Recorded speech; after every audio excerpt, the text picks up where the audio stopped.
Vader, Vader, Father. So many names for this given band from Poland. Probably not unknown to anybody that is have ever been listening to death metal and thrash metal more than a couple of months.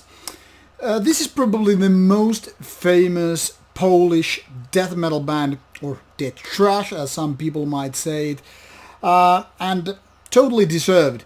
I mean, they have been here since early 80s, almost as long as ever old Metallica. Not as big though, but still I think this band already garnered some attention and fame already in the 90s. Not to mention after that, because the band has been very active, not only in releases but touring and all that stuff. Now, veterans of the genre, always the same question remain. Are they relevant today?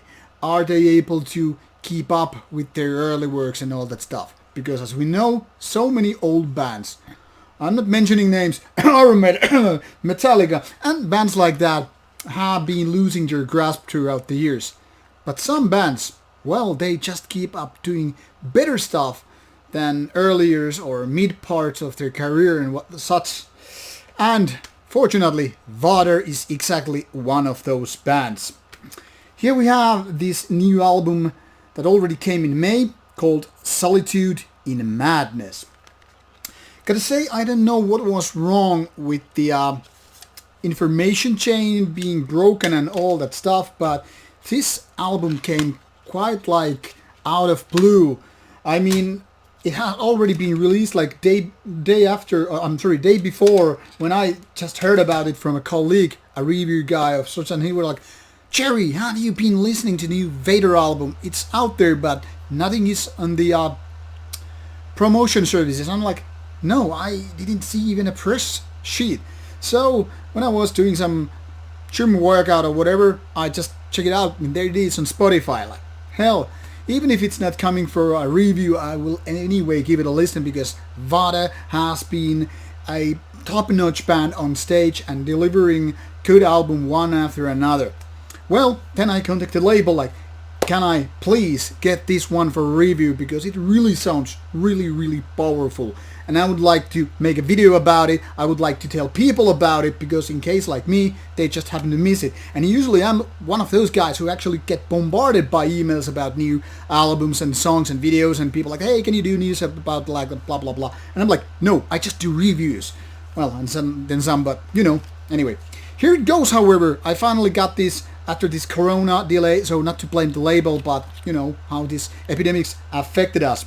But here it is, 29 minutes of death metal with some trash. This is Solitude and Madness, and what a trip it is.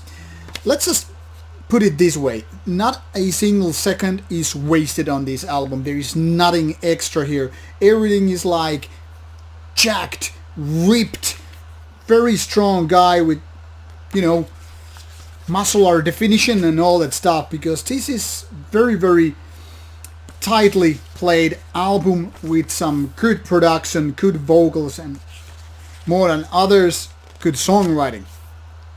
No, it's not the Vader equivalent of Raining Blood, but it's actually quite close to it, because I mean, throughout this 29 minutes you really don't have a breathing space. It's not because the album would be ultra fast, it's not really, but because of the consistency, the level of quality, and the just overall feeling that now it is like nailing Jesus once again across, with some extra nails provided, maybe some screws too.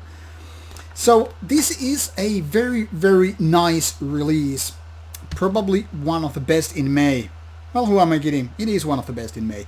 Now, this spring has been especially high quality, I think, when it comes to releases. Being about black metal or heavy metal or death metal or thrash metal, Testament is another good example of that. Will be reviewed later on.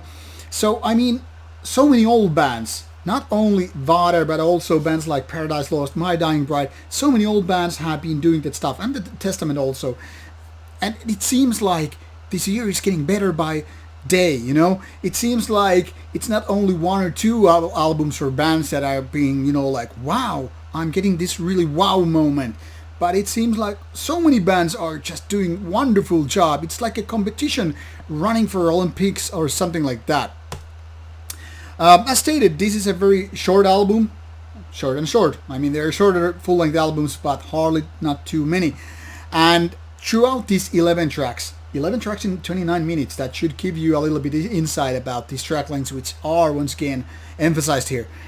Like, it's like punching back, doing some kind of a electrified training, and once you're done with 29 minutes, you're like, phew, I'm kind of exhausted, but I still want more. It's like this espresso coffee that makes your socks, twist and turn in your, feet, around your feet. And I'm like really stoked about it because, I mean, obviously I'm one of those picky review guys. I'm always complaining like, this is almost perfect album, but... And now I feel, once again, this year, that there's very, very little room for improvement. I mean, obviously you could always improve in the perfect albums such as Raining Blood, but with albums which have very, very little space to do that improvement, they're the ones that are really making me like, oh, holy crap, I have found Jesus in the form of that thrash metal album. Well, not Jesus believing guy, but this kind of a rapture that religious people have there.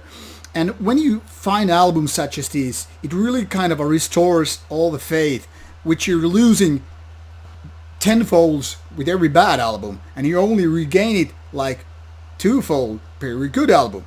But when you get really good, like all the way, production, vocals, songwriting, everything, you're like, I'm regaining my mental health with these kind of albums. So, is Vader really back with a really good album? Yes, they are. Definitely one of the best albums this spring, this year, I could even say. Definitely album of the year contender so far as far as I'm concerned. So check it out if you haven't done it so far. Hail Vader! Check it out!